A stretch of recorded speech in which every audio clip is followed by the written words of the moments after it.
again, and coming next is a first session sponsored by XConnect. I'm very happy to welcome on this occasion my former colleague James Williams. James, hi and welcome. Susie, nice to be a part of the show and to lead you off in terms of the first session and moderating. Good to have you here. It's so weird to take the moderator seat that you used to have, but I'm really, really happy you're with us today. So the session is called Voice and Messaging, Learning from Each Other. I think we have a lot to learn in terms of the practices and what happened, what has been happening in the voice industry that the messaging space can learn from to tackle fraud and build trust in the ecosystem. So with no further ado, I'd like to leave you the floor and let you lead us through this panel session. And thanks again for sponsoring our event. Susie, appreciate that. And with no further ado, that is your phrase. Whenever I hear that from anybody, I think of you, Susie. So a very warm welcome, everybody. We never assume anything, or we should never assume anything. So many of you watching this show will know who XConnect is and what XConnect does, particularly if you are in the world of business messaging and A2P SMS. But as always with MEF events, there are a lot of new people that come and watch shows online. So you will probably never have heard of XConnect. In simple language, XConnect is one of the global leaders in the world of authoritative mobile number data, or indeed number data in general. Now, if you think about it, how many phone numbers are there floating around the world? Well, the answer is between 10 and 11 billion. There are over 5.6 billion unique mobile subscribers, about 9 billion SIM cards floating around. And as you individually will know, the importance of our own numbers is gaining year by year. In many countries, it's safe to say that our number is just as important, if not more important, than national identity cards or passports. So Susie correctly framed the discussion for the next half an hour or so. The world of voice is not something new. Technically, the first voice call, depending on who you ask, but it was made in 1876. So that makes voice almost 150 years old. SMS, meanwhile, is barely 1/5 of the age of voice. Now, if you're around the MEF community a lot, attend many of the working groups, SMS, A2P SMS more accurately is the topic of the moment. We talk a lot about artificial inflation of traffic, SMS phishing, smishing, grey routes and things like that. But many of the sharp practices where bad actors have got involved, they actually come from the voice world. So voice was the first to the party in many ways there. Now, I'd like to bring in my speakers for the session. First of all, I'd like to introduce Mr. Katz, who is the founder and CEO of XConnect. Hi, Ellie. Hi, good morning, James, and good morning, everybody. Looking forward to joining this session. Fantastic, Ellie. Thanks for joining. Safe to say Ellie knows a lot about the world of voice, and XConnect has moved very, very heavily into the A2P SMS side of things in terms of the number data. So Ellie is perfectly placed to discuss both. Also joining us today is Mr. Jason Lunn, who manages global connectivity at Cisco, formerly IMI Mobile. Hi, Jason. Hi, James. Hi, Ellie. Here with my Cisco hat on, but I also have my MEF hat as well. So I may be chopping and changing between them during the session. That's what we want. We absolutely want that. We want to hear a bit about the trade association collaboration side of things from you as well, Jason. So thanks for joining. And we also have Guillaume Klein from iBasis. Guillaume manages the product side of things. Hey, Guillaume. Hi, James. Good morning, everyone. Happy to be here to discuss about voice and messaging and share some experiences that we have at iBasis regarding those key topics. Fantastic. Can you just introduce iBasis? Yeah, so iBasis is an international global carrier. We serve mobile operators, carriers, and customers globally about their international services. So we do like international voice termination, international SMS termination. We provide IoT connectivity. We also have like a suite of mobile services when it comes to mobile roaming for the mobile operators. We are one of the IPX vendor. Lovely, and thank you for being an XConnect client. Likewise, Jason, can you just talk about Cisco as well, what you're up to? Yes, I think everyone probably knows the brand Cisco, but the particular team we sit in is within our Cisco CPaaS team. So we're managing the messaging capabilities used by our own customers as well as partners around the world to deliver their capabilities. Myself and my team, we look after our connectivity and our security, so smishing, fraud controls, those kind of things for our traffic. That's my day job. And then the bit on the side is with Meth on the board there, helping give direction and around, particularly, I guess my history has been around sender ID control in the UK. That's where I started on Meth, and that's been hugely successful. Now launched in several countries. And very helpful. There's always lots of evolution and things we can go for, but yeah, looking forward to the future. Perfect. And that's the perfect roll into actually the title of our session, which is all about restoring trust. Ellie, from your perspective, the channel voice, I mentioned voice has technically been around approaching 150 years, SMS over 30 years. When did those channels start losing trust from your perspective? That's a good question. I mean, you're talking about from the voice perspective, you're talking about in terms of decades, right? Things like, what's a hot topic today in the messaging industry around something called AIT, artificial inflation of traffic. Rarely does a MEF session go by without a mention about AIT and the challenges that it brings to this industry.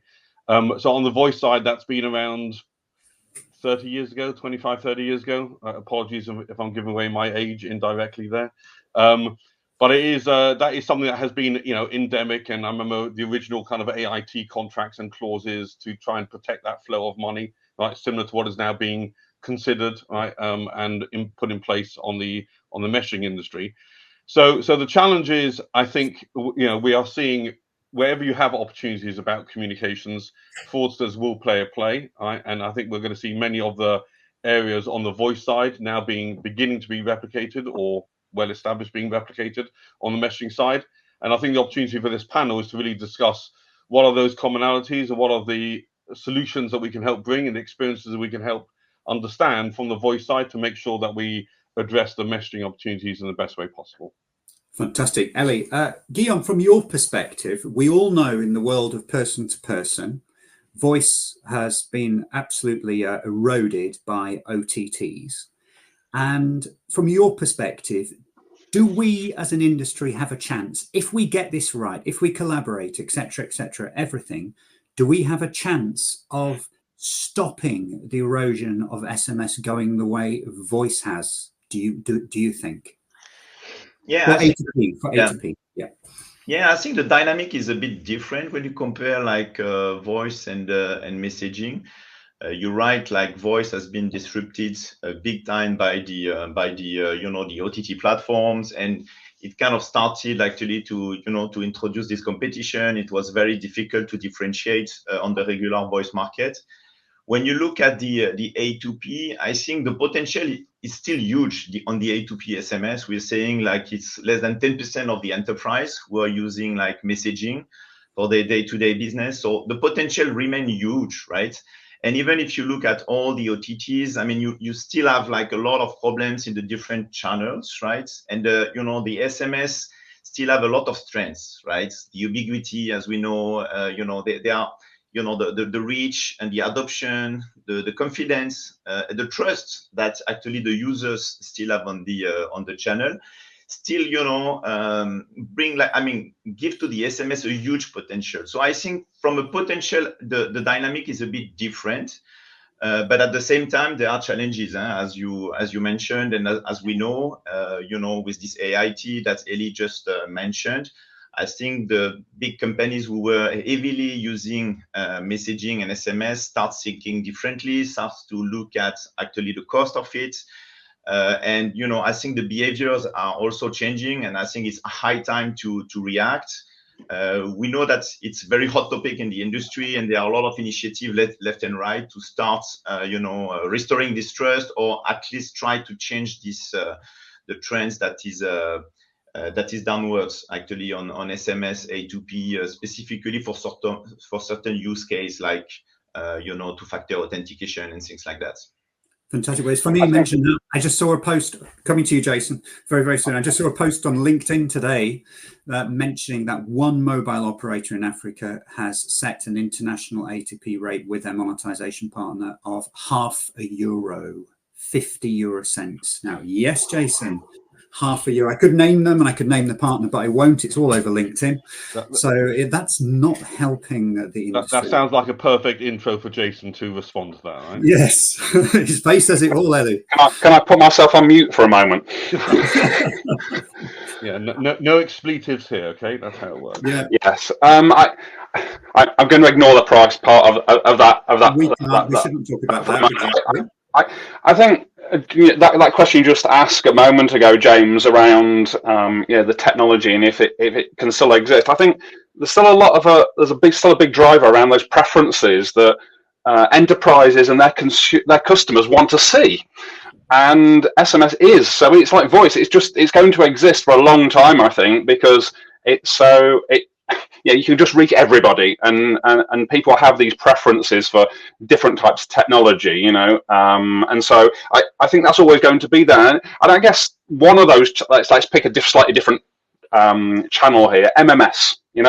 I thought it was dead for years. Actually, in some countries, the volume is going up very, very quickly, which is interesting.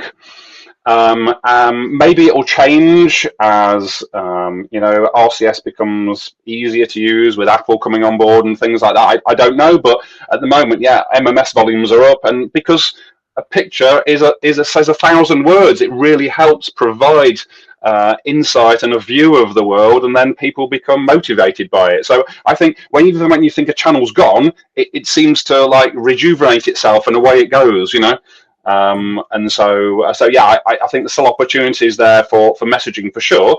But like voice, it's got to come to the party and do the right things. I think a lot of the time there's around the right level of control is people go, oh, I can't do that because that's not fair or that's not right. But just offering some basic due diligence and control is worthwhile, and that helps. You don't have to do a full say firewall and all the components. Just doing basic due diligence is a massive benefit to your customers and to the industry. So you don't have to go and spend silly money. You can just do the basics, and that will help a lot of businesses for sure. Yeah, that's what we've got. Sorry, Ellie, it's exactly what we've got to do, Jason. All stakeholders in the industry have got to do their little bit towards it, because otherwise, Ellie, we end up in a situation with regulation. Can we just talk about regulation a little bit now? So regulators around the world seem to view voice and SMS different. Can you tell us why, and historically why that's the case, and why voice seems to be the thing they talk about and SMS seems to be somewhat of an afterthought in many cases? Yeah, and I'm going to pick up on Jason's comment about doing the basics can be an important step forward for mankind in that restoring trust. So briefly on the regulatory side, there's been a massive change, I think, almost in the last kind of half year, which is quite relatively quick in our space. In the following sense, voice has been a regulated service in the vast majority of countries for decades plus, right? The entire basis for the competitive telecoms industry, country by country, and wholesale pricing and the cost plus based pricing has been a foundation that has actually enabled the development of the voice industry. So your national regulatory authority has prime focus has been on the regulated services, which is on the voice side. As you can imagine, more recently on the voice side, there's been a lot of activity all around the concern about scams and spoofs, and all of this is kind of rejuvenating in a way the national regulatory authorities to take a lot more activity, right, such as things like stir shaken in the United States and a number of other countries, such as CLI validation, such as is roaming checks. There's a huge amount that's going on in that world of restoring trust on the voice side. But I think what's really kind of scary to some degree is that in the last 6 to 12 months, the number of regulators who have started consulting or actually providing clear legislation in the messaging industry, and bearing in mind that the messaging industry is actually not technically in most countries a regulated industry. So the reason for the regulators' involvement is because ultimately, if your spoofs and your scams and your spams are all impacting the citizen consumer in that country, then that does suddenly become part of what that regulator feels that they need to take an activity in. So we're beginning to see more and more consultations all around by regulators around business messaging. There's events happening right now as we speak in Copenhagen, which is the CPT. It's a group of regulators. Must be an interesting adjective for a group of regulators. And they one of the important topics on that agenda is about messaging. In fact, there's a MEF representative, Nick Rossman from the Trust and Messaging Working Group, who will be there and engaging with them. So this is kind of recognizing that in the world of messaging, till now, regulation has not been part of our world, right? But that is actively changing literally as we're speaking. And it means that works that we are doing at MEF, as I said, the aforementioned Trust and Messaging Working Group, which is, as Jason mentioned right at the beginning, all about this concept of sender ID registries, which are in a number of different countries. More and more regulators are kind of jumping onto that bandwagon, saying that sounds like a good idea. It's a sensible way to help reduce the spamming and the spoofing. How can we now kind of move that forward, etc.? So I think the world is changing quite rapidly, and that does say that we as an industry, as a big change, need to now be proactively engaging with them rather than simply reactively stepping back and saying, you know, what's going to happen and what's the legislation come out. So I think it's a big opportunity and challenge that we have at this moment in time. It is, absolutely is, because we've got to be careful that otherwise more countries might go the India way, with the Telecoms Regulatory Authority of India having to step in really, really hard. And that has disrupted for several years the messaging market in India. Guillaume, so coming back to yourself, I'm very pleased that you're so positive about the A2P SMS market and potential growth in there. I am as well, and I know a few other people in the industry are, but many are less positive. Now, we have heard Pushpendra from Meta, for example, who manages all the connectivity for Meta, speak at a couple of MEF events. He spoke at ITW earlier this year as well. And when asked very simply, what is pushing companies like Meta to move away from traditional two-factor authentication channels such as A2P, the commercial model is the answer. And the answer from many of these people is, look, if the situation was where it was 5 to 10 years ago in terms of commercial model in particular, then they would have no reason to move. Are you, from your perspective, because you're a global player, you've got your finger on the pulse here, do you think this model where some operators are really going all out to monetize A2P SMS in particular and are ultimately endangering a super trusted channel in terms of how much it's used, do you think this will come to an end soon and some stability will come back into the market, or is it too late from your perspective? No, I think the industry kind of understand also now the challenge of its customer, right? So when you were just mentioning Meta, and what they're saying is when they wake up every morning, like they open their mailbox and they find out that the market, you just mentioned one market, like has increased the price, so suddenly their budgets need to be revised upwards. I mean, that's really a challenge for them, right? So I think they've been like looking at all the ways, but you can we need to acknowledge that. We need to respect also our customers. We need to understand also that if we want to make this channel like sustainable, we need to react as an industry, right? So SMS used to be like the perfect channel, right? It was cheap, it was like available everywhere, it was like super trusted. I mean, so everyone adopted very quickly, and suddenly it has been there everywhere into this two-factor authentication. I fully understand that now the trends like is not sustainable for those big customers, and we need to respect that. We need to acknowledge We know that there are like several initiatives at industry level. You just mentioned like the GLF. We believe like how it happened in voice, it is very important if you take a small group of key stakeholders in the industry who can like start changing the rules and the game and start to commit towards those customers to change the practice and to fight against the practice that we consider damaging for the channel. I think if a small group can organize themselves, take commitments, and show the path, then in the end we're gonna attract more and more players in that path, and we can reestablish the trust. I mean, I don't think we will come back to where we were like a few years ago, because all those customers, they said that we learned the lessons, and they are already like in the way to stop like SMS for certain use case.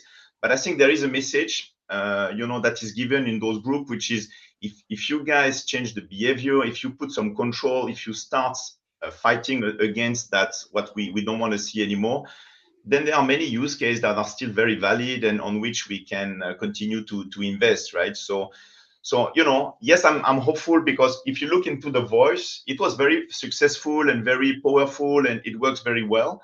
Will it be on SMS? This is the bet that we are doing at industry level, and we want to show the path, right? So we are here to stay, right? So we are not here to come make profit with a channel and then to go, right? So iBasis, we've been around for 25 years, so this is our top interest. Same as the big carriers that has been there for so many years. This is our interest also to protect the interest of the MNO ultimately.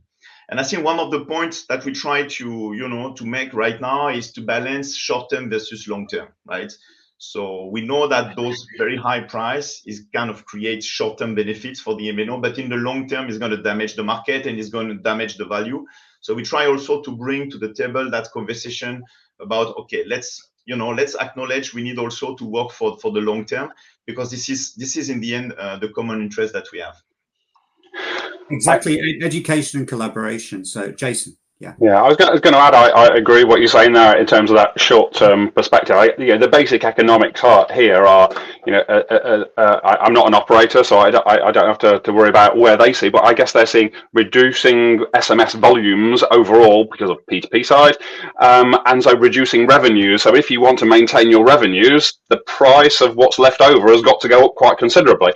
But the way I've looked at it, actually, there's one player, in the UK who's done really well at this as an operator, which is BT, and they may have adjusted their pricing, but actually they've incrementally added lots of services to secure this channel and provide trust and reassurance to their customers and to the industry. They've done a great job of going through that process and applying resources and processes and systems that are reasonable and proportionate to make sure that there is that sustainability as part of the process, rather than the model that you were just talking about at the start of this call, James, going to 50 cent with no additional value whatsoever. That's very, very short-term positioning.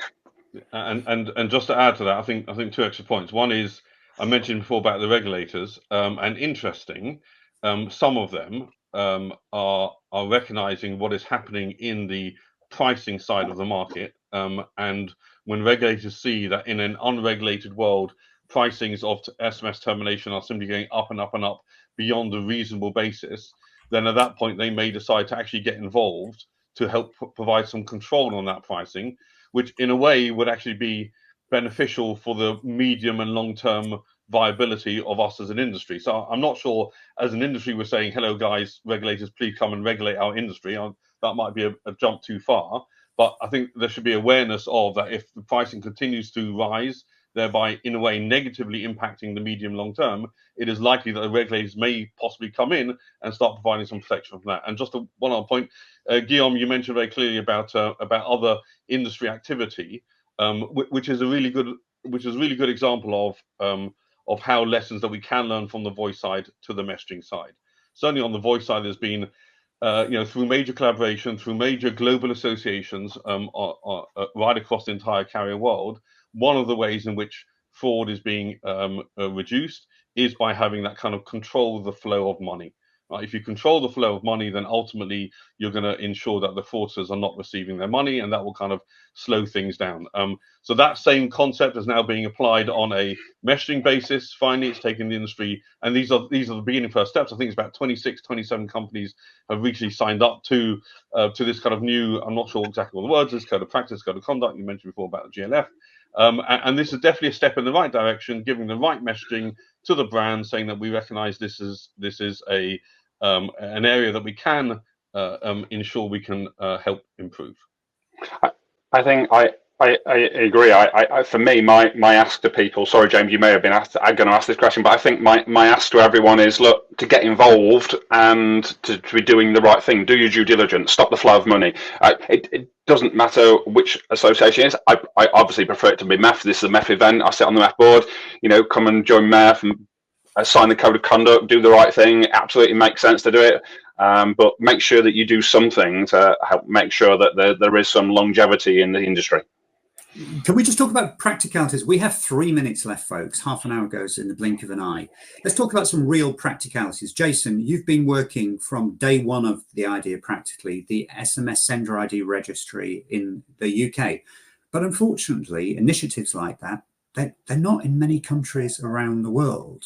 So you've got the SMS Sender ID registry. You've got something called the Do Not Originate, which is in the US and 3 or 4 other countries now as well.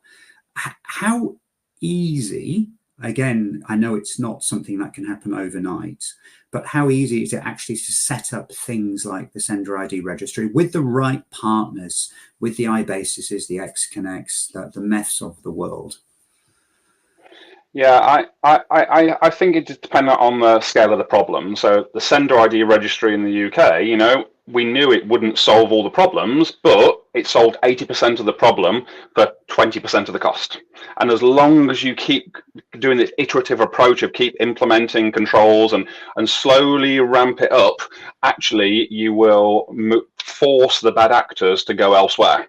You won't stop them, but you will force them to go somewhere else. Unfortunately, we can't stop them. We've only got 90 seconds, but I can see there is a question from Lee Suka about the regulator involvement with cross-border transactions. That's an interesting angle. I'll tell that very quickly, which is, so that's a really good question, Lee. The point being a national regulatory authority, the hint is in the word national, right, really cares about the national world.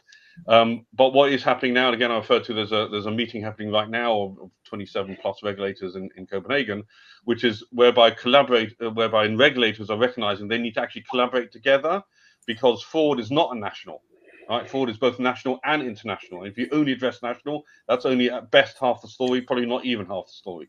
So for the first time, regulators are looking at how to approach this on a collaborative international basis. And the good news is various parts of the industry are likewise stepping up to that opportunity to say, how can we work together on a global basis, recognizing that this needs to be done on a collaborative basis. So I think it's a good question, but the industry and regulators are moving forward on that. And that actually provides a good opportunity for organizations like the MEF and other organizations to make some good movements forward. Fantastic. Ellie, thank you very much. Jason, a real pleasure having you with us on the show today. And Guillaume, thank you as well.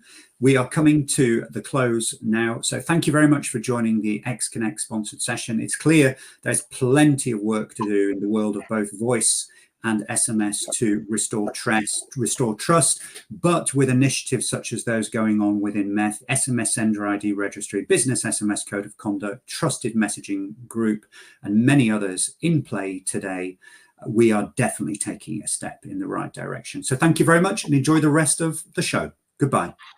Thank you all. Thank you.